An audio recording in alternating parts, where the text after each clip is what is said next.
Hey, Sports Entertainment Marketing. Let's look at week 8. So at the end of week 7, we talked about discretionary income and supply and demand. So now we're going to start thinking about some pricing strategies.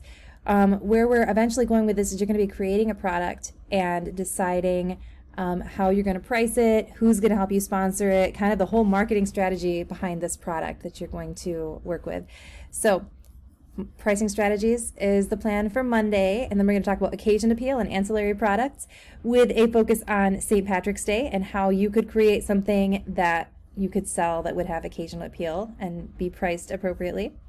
And then the next week we're going to have a substitute teacher on this Monday, so we'll do some wrap-up stuff and probably more of like a research-based kind of day.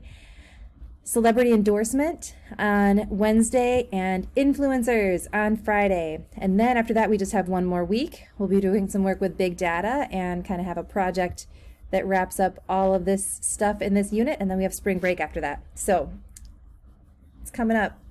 That's the plan. So I'll see you guys soon.